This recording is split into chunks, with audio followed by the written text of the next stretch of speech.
Good evening there, everybody. What is happening? Hopefully, y'all are having a wonderful day today. So, when it comes down to it, I thought that I would review this little video that I personally found very particularly interesting. And this is going to be a video by the boxing channel, of course, known as DontaesBoxingNation. And in this video, once again, I'm going to be talking about the Naoya Inoue versus Stephen Fulton potential matchup. And next year, in the year 2023, there is a lot of potentially great matchups that could be happening. Of course, I pretty much have said every year, but we could potentially be getting a lot of unification fights or a lot of great fights between great contenders or great fighters. And of course, this is one of them. I believe another one that is very possible next year: Tyson Fury versus Alexander Usyk. Hopefully, Terrence Bud Crawford versus Errol Spence Jr. Gervonta Tank Davis versus Ryan Garcia. And I'm probably missing overall maybe a couple of other fights that maybe I'm not thinking of at the current moment in time. Of course, Vasily Lomachenko versus Devin Haney. Maybe Dimitri Bivol versus Canelo Alvarez in the rematch, or Artur Beterbiev versus Dimitri Bivol. However that ends up playing out. But anyways, this is probably one of the fights, if it does end up happening, I believe at 122 pounds, that I'd be very personally excited for. And the reason why that is because this is one of those fights that, in my opinion, is going to show the true best out of both fighters. And of course, the two fighters, once again, in this matchup, Naoya Inoue and Stephen Fulton, both very decently talented, in my opinion. There's been a great amount of debate about who would win the fight. I've seen a great amount of people believe that Stephen Fulton will win the fight. I've seen a great amount of people believe that Naoya Inoue will win the fight. Now, once again, in order to give my full fight prediction and my full fight breakdown, I will have to watch their fights a little bit more in depth.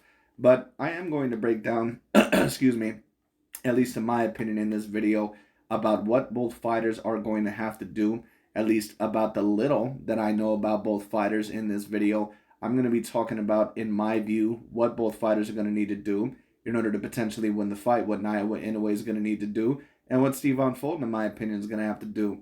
Because I do know a little bit of both of their styles, but once again, to go into a full breakdown, a full fight prediction, I am overall going to have to do a little bit more analyzation, but I always do that right before a fight is about to occur, or if it's potentially getting set up. But anyways, Dante is going to talk here. Of course, he thought that he would bring up an old footage or old video of Stephen Fulton stating that, of course, he believes that not only he would beat Naoya Inoue, but that he would dominate him, which who knows, very well could happen. We would have to see. But anyways, let's see overall what Mr. Stephen Fulton had to say. Let's also see what Mr. Dante had to say. Let's get into it. But I have to say this: if I break down that fight between me and him before it happens, it most likely will happen until they work on what I'm about to say. But I'm not going to say it. I see me wiping him out clean. He's too small for me. He's too short. His reach isn't there. I'm not going to sit there for those power shots all the time. Well, it's very particularly interesting that Stephen Fulton says that Naoya Inoue is too short, when Naoya Inoue is only an inch and a half shorter overall than that of Stephen Fulton, at least from what I know. I looked up both of their reaches and both of their heights right before this video, and at least the information that I ended up getting, I believe that Stephen Fulton is 5'6.5", which is about the same height of what Manny Pacquiao was, I believe, and Timothy Bradley. At least I believe that those were, somewhat around their same heights. And then, of course, Naoya Inoue, I believe that he's about 5'5". Now, will the height differential, even though it's only an inch and a half, and the reach, of course, Stephen Fulton, he is going to have a 3-inch reach advantage. Is it going to be somewhat of a great advantage? We'll end up seeing what happens in the fight.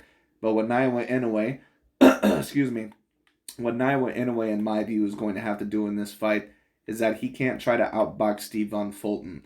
And Naoya Inoue, a lot of the times in his fights, he does try to outbox certain fighters overall with certain looping punches, or maybe not looping punches, but very big power shots, especially the right straight down the middle, and then coming up with the left hook. Those are the two main power shots that I usually see Naoya Inoue overall try to get his fighters with. Do I believe that trying to outbox Stephen Fulton in the middle of the ring is going to work? No, personally, I don't. In my opinion, what Naoya Inoue is going to have to do in the fight is that he's going to have to pressure and try to break down Stephen Fulton the whole entire time. And it is going to be very particularly interesting because Stephen Fulton, in my opinion, by far, is going to be the biggest threat in Naoya Inoue's career. It's going to be very, very particularly interesting once again because Stephen Fulton, he is decently slick. he is going to be a little bit bigger than that of Naoya Inoue. And on top of that, he is going to be decently skilled, more skilled, certainly, in my view, than any opponent that Naoya Inoue has ever fought. But if Naoya Inoue is going to beat him, in my opinion, he can mainly win in one way. In fact, it pretty much is the only way, because I don't think that it's going to work trying to outbox overall Steven Fulton in the middle of the ring, someone that's going to have a 3-inch reach advantage over you, and someone that debatably may be a little bit speedier than you, or someone on the know that, is very decently slick and appears to me to have very decent and fast feet.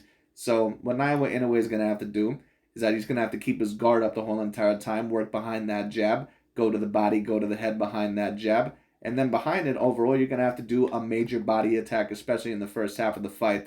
Hooks and uppercuts down to the body, almost somewhat of what a Brandon Figueroa did in their fight, at least to a certain degree. Now, of course, Brandon Figueroa, he was not able to get the decision over Steven Fulton, but he was able to give him hell in a lot of rounds. And that's what Naoya Inoue is going to have to do. And then later on, once you get him to the body, because Naoya Inoue, he is going to have to use his monstrous level type of power overall to really try and outdo Steven Fulton. That is going to be one of the main factors for Naoya Inoue if he is going to beat that of a Steven Fulton.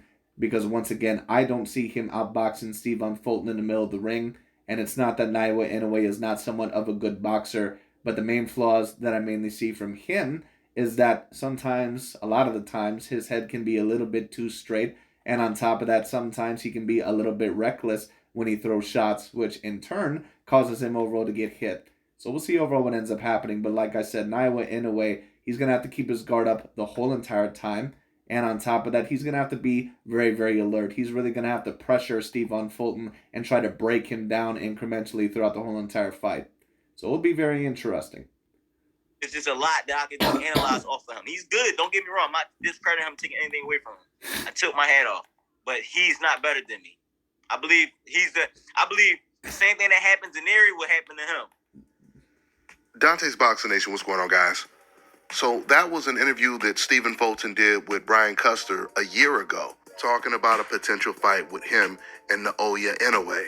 Now, a year ago when Steven Fulton said this, it seemed like this was just a dream match. It was just a fantasy match that wouldn't happen because a lot of people felt that Inoue, he could just play it safe and just keep fighting against weaker opposition, weaker mandatories at the weight class he's at now, rather than move up to a higher weight class and fight the best competition that he's ever faced in his career, which would be fighters like Steven Fulton, even MJ, and Rais the Beast, Aline. Well, you fast forward to present day, and now all of those fights are very realistic now because Inoue has made it official that he is now moving up to 122. And I know Steven Fulton is licking his chops. And it's mainly because Steven Fulton understands this is the fight that will take his career to a whole nother level. This is the type... I agree. And whoever is the victor of this fight, or overall, if there does end up being a rematch or possibly a trilogy, I doubt it. I think more than likely that only one, maybe two fights are going to occur when it comes down to it. I think that more than likely, in my opinion, that only one fight is going to occur. And whoever is the winner of that fight, whoever is the victor, it is really going to take their career to the next level. If Steven Fulton is able to beat that of a Naoya Inoue, or Naoya Inoue, however you pronounce his name, of course he will then be inserted more than likely into the top 10 pound per pound. I do not personally have him in my top 10 pound per pound right now, Steven Fulton that is, but of course if he was able to beat Naoya Inoue, who's on my top 10 pound per pound list, but on the bottom 5 tier, I probably overall would definitely put him at least in strong consideration for top 10. Certainly right there with Devin Haney, Shakur Stevenson, and maybe a couple of other guys, Dimitri Bivol, those same guys, Josh Taylor, and maybe some other guys that I'm not mentioning, Jamel Charlo. He'd be right there with all those guys. As for Naoya Inoue, of course, a lot of people have been claiming that he is allegedly either debatably the best fighter in the world in terms of boxing, or at least right there with anybody, or that he's for sure top 3 or top 5 pound per pound, top 3 pound per pound, or top 5 pound per pound. And I've already said this, I don't think I can necessarily agree with that quite as of yet. Because if Naoya Inoue ends up getting dominated in the Steven Fulton fight, not saying that it's necessarily going to happen, but let's just say this hypothetically, that if Steven Fulton does end up beating Naoya Inoue, let's say 9 rounds to 3 or even 8 rounds to 4, is going to look very bad on Naoya Inoue's record, or if he gets stopped dominantly in this fight, it's going to look very bad that pretty much the best wins in his career have been against guys like an Emmanuel Rodriguez and an older version of Nonito Donaire. Once again, I'm not saying that those wins are not decent wins, but I just don't see them as great wins. Steve Von Fulton for Naoya Inoue is a very, very great win. And same for Steve Von Fulton if he's able to beat Naoya Inoue. So, once again, this is really going to prove, in my opinion, the level of both fighters. A fight that will definitely give Stephen Fulton the attention that he has deserved for quite some time already. And he can largely thank old media for that because they have hyped up Inoue so much. I mean, you got old media saying that Inoue is better than Terrence Crawford, Errol Spence, and all of them. They're saying that Inoue is the real Michael Jordan of the sport. And I already told people this. Once again, Dante, when he talks shit on a certain amount of these fighters, especially some of these fighters that are hyped up by ESPN, his main problem is not really overall, at least 100%, that he thinks that these fighters are not decent fighters and that they're being massively overrated. His main problem is that he doesn't want a main threat to the number one pound for pound spot. That's usually his main problem. Like I said, there's a reason why he went after Lomachenko, Fury, and Canelo Alvarez so vigorously, and right now he's going after Naoya Inoue, and I said that this would happen. So it is what it is. But once again, to a degree, I do have to agree a little bit with Dante. I don't believe, personally, in my opinion, that he's the number one overall pound for pound fighter either. But if he is able to beat Steve Von Fulton, what I will say is this: unless Canelo was able to beat Dimitri Bivol in the rematch, which at the moment I'm not saying that I would favor overall Canelo Alvarez. I would probably favor Dimitri Bivol, but if Canelo were able to pull off the victory, I wouldn't be shell-shocked. I'll just state that. But when it comes down to it, once again, unless Canelo was able to beat Bivol in a rematch, I don't. I would say that Naoya Inoue, if he does beat Fulton, that he'd be up there with anybody in terms of debatable pound for pound claim. Well, if Stephen Fulton beats Inoue, that means he's beating old media's Michael Jordan. I like the way Stephen Fulton, he answered the question when he was talking about Inoue. Well, I don't necessarily mind that, Dante, but let me ask you this question. You personally don't believe that Naoya Inoue is even a top 10 pound per pound fighter. And just like you tell quote-unquote old media and a lot of their fans, or the quote-unquote racist fans, at least the fans that you claim are, and I'm not saying that some of them are not, but just like you would say, you can't have it both ways. So are you going to claim that as soon as Steve Von Fulton, that he beats Naoya Inoue, that all of a sudden Naoya Inoue was a top 10 or top 5 pound per pound fighter? Or are you going to claim all in all once again that overall, well, it's a very good win or a great win, but Naoya Inoue, in my opinion, was not top 10 pound per pound. So Steve Von Fulton, we can't have you in the top 5 pound per pound yet. I think we all know more than likely which route Dante is going to go, but it's going to be very interesting. Because he said, basically, he sees so many flaws, and he said if he were to break this fight down before it happens, the fight probably wouldn't even happen because he would basically be exposing all of Inoue's flaws, and they would most likely try to go back to the drawing board and work on those flaws before they got in a ring with Stephen Fulton. Stephen says he would wipe out Inoue clearly, meaning he believes not only will he win this fight, but it would be a very easy fight. He compared it to when he already beat Neri, which was an easy fight for Fulton, and it was supposed to be one of his most toughest fights. Listen, you guys have already heard me say this before, and I'm going to say it again. Stephen Fulton, he will completely annihilate Inoue. Inoue was getting hit. Well, once again, I'll have to, see that for myself, but I would not be shell-shocked. Personally, in my opinion, what is my prediction for the fight of Naoya Inoue versus Steve Von Fulton? Just from what I know of both fighters and just from the styles that I've seen of both of them, I personally do believe that Steve Von Fulton more than likely will win the fight. And some of you may ask me, well, why do you personally believe that? Naoya Inoue is a very polished fighter. He's a very decent fighter, or as some of you would call him, a great fighter. I don't think I can label him that as yet, but we'll see overall what ends up happening there. I just think that Naoya Inoue, in my opinion, I think that he's a little bit too stiff. As you can see, even with these pictures, every time that he throws a jab, or every time sometimes that he may throw a straight punch, his head almost never moves. And Steve Von Fulton, one of his favorite punches is a very good 1-2, or one of his combos is a very good 1-2, especially that right hand straight down the middle. I seen him get it overall with his last opponent against Roman, I believe his name was. I seen him get it a little bit with Brandon Figueroa. I seen him get it with a multitude of other opponents. I think that is going to be a main punch that is going to get Naoya Inoue in trouble. That's just my personal opinion, but we'll see overall what ends up happening. Now, on the other hand, when it comes down to it. Is there certain weaknesses that Naoya Inoue can take advantage of? Yes, there is. Naoya Inoue, in my opinion, one thing that he will have to take advantage of is that Steve Fulton at certain times. There's also certain punches, especially on the back foot, that he tries to throw that, in my opinion, sometimes can be a little bit forced or that can be at a little bit of an awkward angle. As long as Naoya Inoue is able to keep his guard up and then trap him in the corner, probably overall get him with a good left hook and overall with a good body attack, he can more than likely hit Steve Fulton with something. But what Naoya Inoue cannot do in this fight is that he cannot completely headhunt. If he is going to completely headhunt Steve Fulton in this fight, he's not going to win the fight. He has to overall try to do a body attack very early on. That's what you have to do with some sort of slick fighters, at least certain slick fighters when it comes down to it. But what I will say about Steve Fulton is this. I don't always think that he necessarily has the greatest of defenses either. And in his last fight against Roman, he got hit with certain shots overall, in my opinion, that he probably shouldn't have, because a lot of the times when he was up against the ropes, now who knows, maybe it was just for that fight, overall he was keeping his hands down because either A, he wasn't taking his opponent quite as seriously as what he should have, or B, when it comes down to it, he just wasn't trained quite as well overall to do that. Now, once again, I'll have to go into a little bit more of his fights and watch his full fights repeatedly overall to see, truly what I think of his actual defense. But from what I've seen, sometimes it can be a little bit leaky. As for Naoya Inoue, I don't really think that his defense, in my opinion, at least usually when I see him, is super leaky. Now, of course, against Nonito Donaire in the first fight, it was because I don't think that Naoya Inoue really took him as seriously as what he probably should have. I think he took a look at Nonito Donaire and more than likely thought that he was probably going to outbox him or knock him out within about 4 to 5 rounds. He thought wrong. Nonito Donaire came in there very prepared,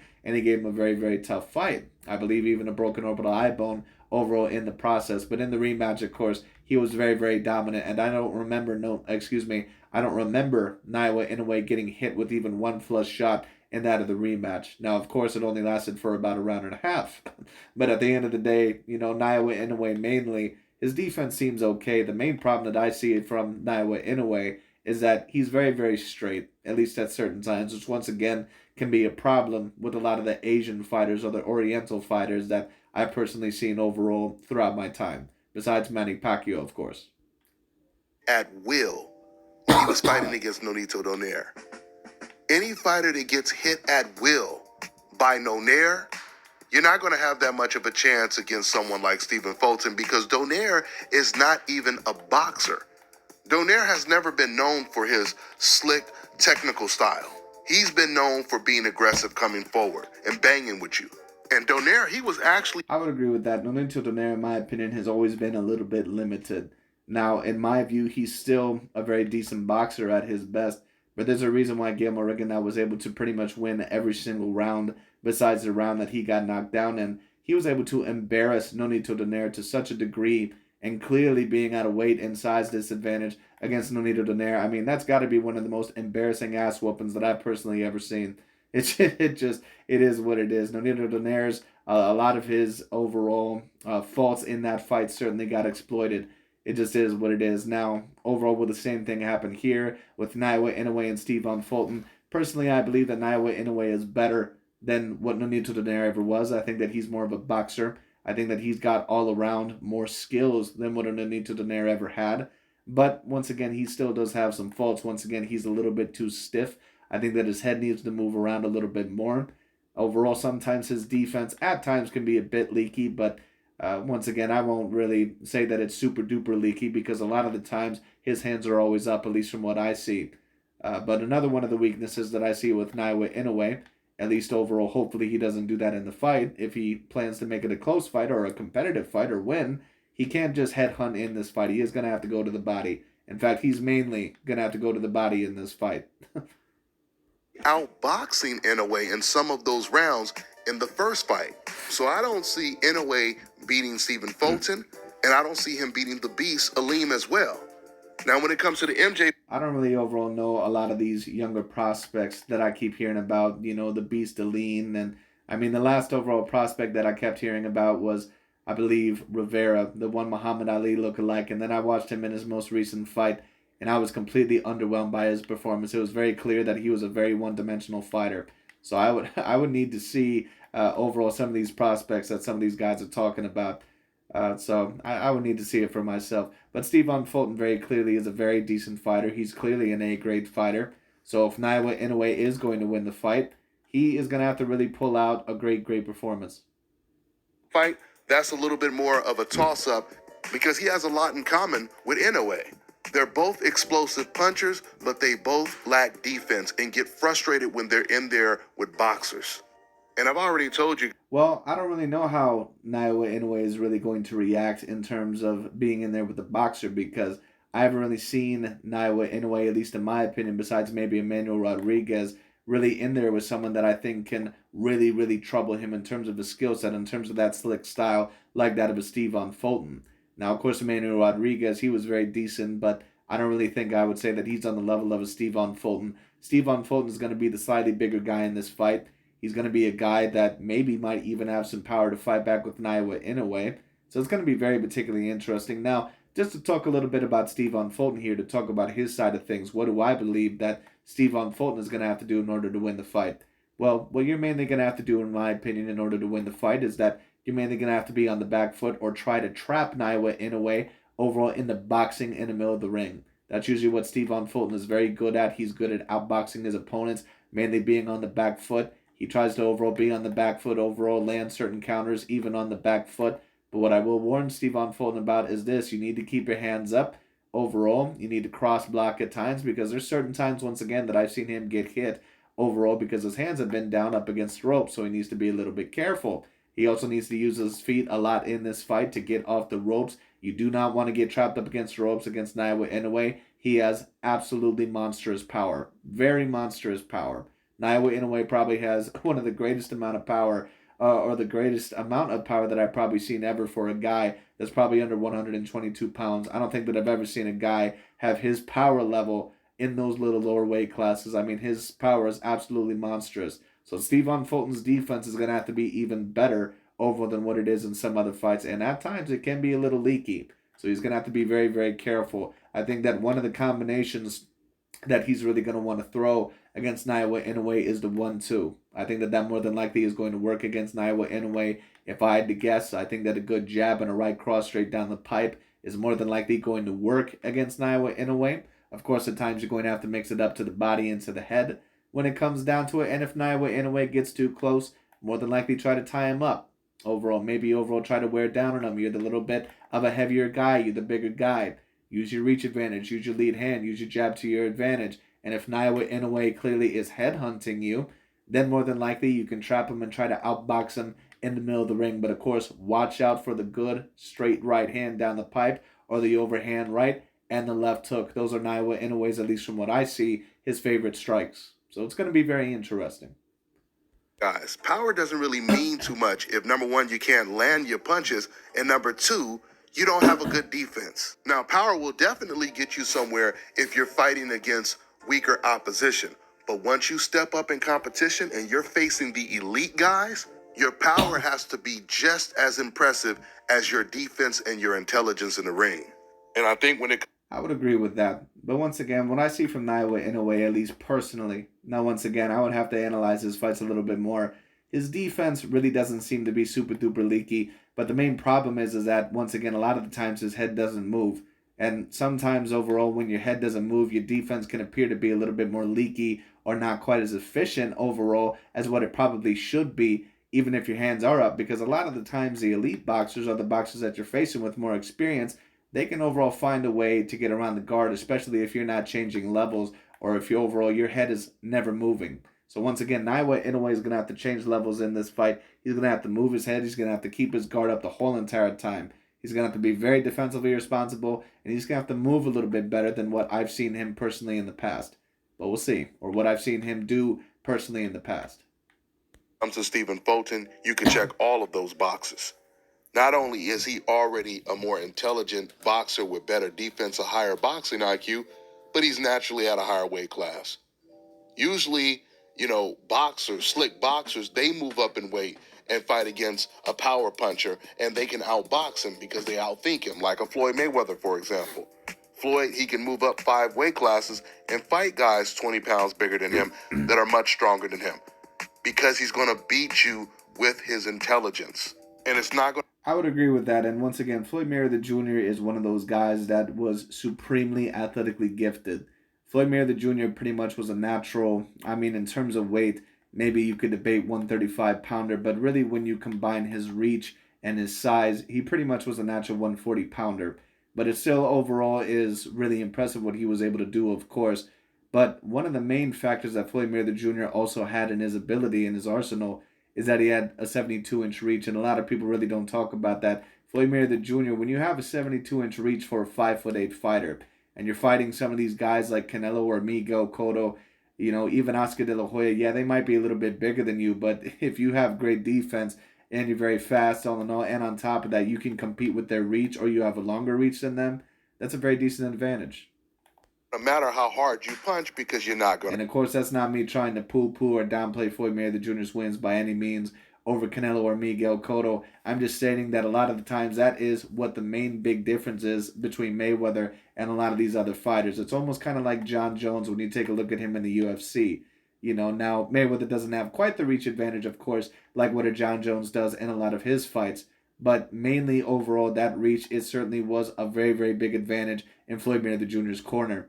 Once again, not trying to downplay his wins whatsoever. It's just me stating, one of his main advantages. When you're 5'8" with a 72-inch reach, that overall is a very great build. Kind of like Conor McGregor overall in the UFC, 5'9", 74-inch reach. That's why a lot of the times, especially earlier in his career, certain guys couldn't even touch him, like Jose Aldo or Eddie Alvarez.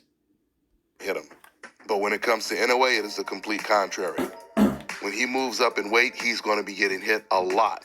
Just like he's been getting hit his entire career against weaker opposition. The only difference is... Well, actually, I really haven't seen Naoya Inoue. Now, this is, once again, maybe me personally overall not seeing as many fights of him as what I should. But the fights that I've really seen of Naoya Inoue, he doesn't really appear to get hit as often as what Dante is alluding to. I could be wrong about that. But once again, he will get hit here and there because, once again, a lot of the times he has a little bit of a problem with level changing and also not moving his head. So his head is going to have to move. It's going to be much worse now. So there's a very good chance that we can actually get this fight between Stephen Fulton and Inoue next year, maybe the end of next year or even the middle of next year, because Inoue, he will end up being the WBO mandatory for Stephen Fulton's belt once he moves up, because he's already the super WBO champion at 118. And it's really good news that he's going to end up becoming Fulton's mandatory if Inoue really wants to fight. First of all, we got to find out if Inoue really wants to fight. But if he really does want the smoke, he can be... Well, we also got to find out if Stephen Fulton really wants to fight as well. Because I've heard certain rumors overall through the grapevine that there's a potentiality of Stephen Fulton to move up to 126 pounds. Now, I don't really remember necessarily who's at 126 pounds, but unless overall it's someone that I truly think is A grade or someone that more than likely could really rise Stephen Fulton's career to the next level. Like, I can't necessarily remember who the hell's at 126. Is Gary Russell Jr. at 126? I thought that was at 130, but I can't necessarily remember. Maybe it's at 126. If there's a decent fighter there that, in my opinion, could get him a certain amount of attraction or bring his career to a next level, I wouldn't necessarily mind it as much. But if he just ends up fighting some Joe Blow there and pretty much completely avoiding the Naoya Inoue fight, in my opinion, I will have to classify that as a duck. Now, some people may ask me, well, Canelo Alvarez moves up weight classes and he doesn't fight David Benavidez or Andre Charlo. How come you're not calling that a duck? Because Canelo, a lot of the times when he moves up, is fighting guys that you could debate are around as dangerous or still very decently dangerous. Or he went up to 175 and fought Bivol, who in my opinion was more dangerous than all those guys. So that's why overall, once again, Canelo Alvarez, I think that a lot of the moves that he has made in his career, I think that they've been against very decent fighters. Come Stephen Fulton's mandatory. And once he does that, the great news is it's going to go to purse bid, which means we're not going to have to worry about networks fighting over hosting this fight. So thanks to old media, they are bringing some serious attention down to the 122-pound division. And because of it, we may end up seeing one of the biggest fights of the year next year. Undisputed champion Inoue versus unified champion Stephen Fulton. That's all I got for now, guys. I'm on to the next one. All right, now check this out, guys. And notice that DontaesBoxingNation said that old media is bringing some serious attention down to the 122-pound division. Now, once again, I find it very particularly interesting that Dante believes that Naoya Inoue is not top 10 pound for pound, but that allegedly Stephon Fulton is. Once again, if you're a person that believes that Terrence Bud Crawford is allegedly number one pound for pound because he doesn't avoid anybody, and when it comes down to it, he's unified a division and he's so dominant, blah, blah, blah, shouldn't you believe that Naoya Inoue is at least somewhat in that conversation? Not saying that he has, a Sean Porter on his resume. And once again, I've had certain people disagree with me on that. They said, well, Sean Porter, in my opinion, was a B grade fighter. I would say it was an A minus win because Sean Porter still very clearly was at a very good point in his career, probably at, still the best point in his career. Of course, he had lost multiple fights at that point in time, but it still overall was very clearly when he was a decent contender, still one of the top 5 or 6 guys in that division. So, it is what it is. But once again, I find it very particularly interesting that Stephon Fulton, apparently he's top 10 pound for pound in Dante's eyes, but in a way is not.